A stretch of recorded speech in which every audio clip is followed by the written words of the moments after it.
Hello, I hope that you're all well and that you're ready for another 3 o'clock read. I've been looking forward to this, so I'm going to read you chapter 14. I can't wait to see what happens.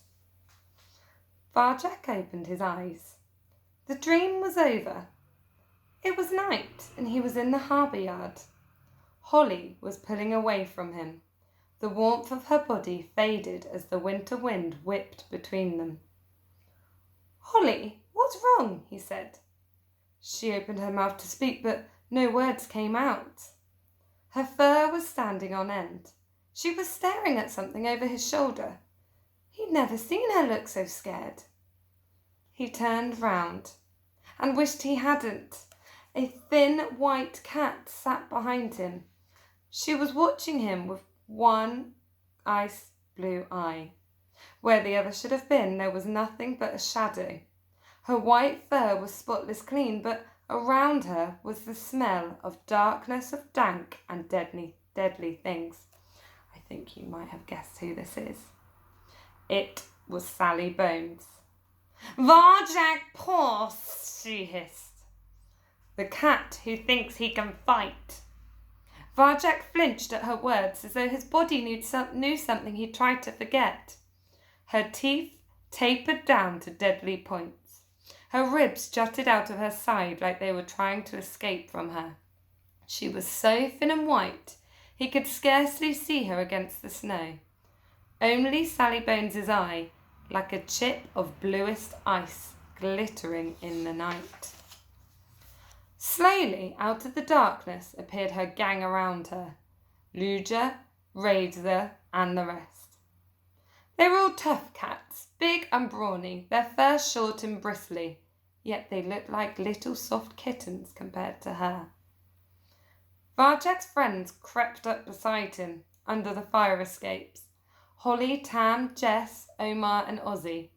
The twins looked paralysed with fear. At a single glance from Sally Bones, their proud manes seemed to shrivel. The 3 cats weren't feasting any more. They were staring at Sally Bones. They were watching and waiting to see what she would do. Varjak cursed to himself. So stupid!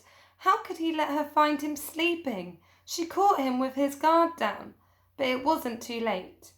He breathed in. 2, 3, 4. The power rose up in him, hot and strong. He was in slow time now. He was facing her. The other cats knew he knew the way. Sally Bones shook her head. She breathed in, and her body started to shimmer with a terrible power. She was in slow time too. But she was faster than Varjak. She was faster than anything. She reached out a paw and brushed the tip of his whiskers lightly, almost gently with a claw. That was all it took. Varjak came crashing out of slow time. He couldn't stop himself. It was like he was falling from the sky, smack into solid earth. The power faded. The energy ebbed away. He couldn't even meet her eye, for her power was so much greater than his. He'd felt it the last time they'd met, and now, from the tip of his whiskers to the end of his tail, he knew it once again. He was beaten, without even a fight. His friends' heads dropped. The 3 cats looked away. "Varjak, paw," said Sally Bones. "You have broken the law. You have hunted. You have trespassed on my territory. And now you have shed blood. We will not tolerate this. We will defend ourselves. You will pay for what you have done." She paused to let the words sink in. Varjak couldn't speak. There was ice in his belly, ice in his brain. His face felt frozen where she had touched him. Mrs. Moggs stood up. She left the anchor and chain where she'd been sitting and walked up to Varjak and Sally Bones. Old Buckley shuffled behind her, shivering through the snow. "Well now," said Mrs. Moggs, "I think there must be some mistake. Varjak's a good cat. He'd never shed blood, not without reason." The ice in Varjak's belly crackled with shame. Mrs. Moggs was standing up for him. But wasn't he meant to be standing up for the free cats? Now when it really mattered, he couldn't do it. He couldn't even defend himself, let alone his friends. "Why are you taking this outlaw's side?" said Sally Bones. "Your thugs took my Jessie," said Mrs. Moggs. Her voice was quiet but firm. "That Razor and Luger and them others, they took her when she'd done nothing wrong. And all Varjak did was bring her back. And if some of your gang got hurt, then that's their own fault." Sally Bones gazed around the yard at the remains of the feast. "I see you have been eating fish. Have you forgotten the law that food is for us, it's not for you?" "That law's not fair," said Mrs. Moggs. "That law's no law at all." Behind her, old Buckley squirmed. She didn't mean it," he stuttered. "Please don't hurt her." Sally Bones ignored him. If you break the law," she told Mrs. Moggs, "you get punished. What could be fairer than that?" She came right up to Mrs. Moggs and stared at the marmalade tabby with her ice blue eye. Mrs. Moggs stared right back. The moment stretched out, and still Sally Bones kept looking and looking, deeper and deeper into Mrs. Moggs' eyes. Then at last she spoke. "I see what's happened," said the thin white cat. "You got so carried away when Varjak brought your Jessie back that you started getting ideas about feasting and being free. Yes?" A smile flickered across Mrs. Moggs' face. "Yes," she said, "and I'm proud of it." "Then you will face justice too." Sally Bones turned to her gang and snapped out her orders. "Luger, Razor, find every single lawbreaker in this place and prepare them for punishment." Varjak shuddered. Sally Bones' punishment, the ears and the tails. "Something wrong, Razor," said Sally Bones. The tiger-striped tomcat hadn't moved. He was standing in the snow looking at Varjak with the same strange expression in his eyes as before. "Nothing, boss," he said. He's lost his nerve," spat Luger. "He didn't even try to stop Varjak poor escaping by the river. He just watched us get beaten." Sally Bones stalked up to Razor. Her white tail swished behind her like a whip. Razor's body pressed low into the snow. "No, boss, I can explain," he stammered. Sally Bones stared into his eyes, silent. After an endless moment, she shook her head. "You are no longer in my gang," she said. The air shimmered.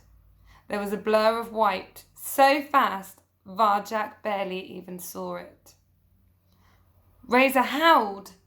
There was a fresh slash mark on his face, bright red and raw, and Sally Bones was flicking the blood from her long white claws. Razor bolted, howling with pain. He fled up the stairs into the night. "Finish him at your leisure," Sally Bones told Luger. "But first, round up these lawbreakers." "Yes, boss, it'll be my pleasure." "No," cried Mrs. Moggs. "You've got no right. Leave us alone." But already Sally Bones' gang were moving among the free cats, pushing, shoving, herding them together. Varjak just watched. For all his skills, he felt powerless before the thin white cat. He looked at his friends.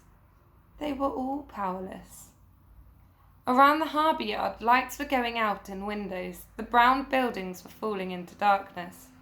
Sally Bones leaned in close to Varjak, under the fire escape, as her gang went about their work. She spoke in his ear, so no one else could hear. Her breath was like frost. "Now tell me where you learnt the way," she hissed. "Not another cat alive knows what you know." Varjak quivered. His whole body was shaking. I learnt it in Mesopotamia, he mumbled.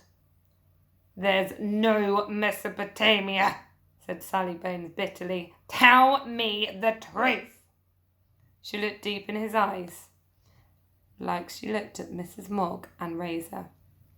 Varjak wanted to turn away, but he couldn't. He couldn't move. Her ice blue eye was burning into his brain. It felt like she was looking right inside him, probing his thoughts, seeing his secrets. She was opening him up, stripping him bare layer by layer. He tried to resist, but she was so strong. She had him in her grip, and she was going deeper and deeper into his core. Varjak felt faint. Ice in his body, ice in his brain. Black spots danced before his eyes, filled his vision. It was as if Sally Bones was draining everything good and bright out of him. He could see nothing before him now but darkness. Cold fear clawed at his heart. Darkness and despair scratched his eyes. The desire to give up and die. Yes, murmured Sally Bones. Give in to the darkness, give up your dreams. And in Varjak's mind, just for a moment, there was the sharp, sweet scent of mint, and a bright and silent sunrise. And Sally Bones gasped. No, she cried. No! She pulled away from him and staggered back into the snow. Her ice blue eye was shut.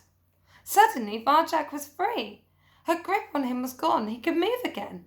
Mrs. Moggs had seen it all. Quick! She yelled. Run! Run up that fire escape and take my Jessie with you. Varjak ran, bolted like he'd been burnt. His friends followed right behind him. Tam, Omar, Ozzy, Jess, Holly, they all scrambled up the fire escape, but even as they raced towards the rooftops, Sally Bones' voice echoed after them. Stop them! She screamed. Bring the outlaws back here! Okay, so that is the end of chapter 14. I wonder whether Sally Bones will catch them again or whether they would have got away for good. Tune in tomorrow to find out. Have a good evening.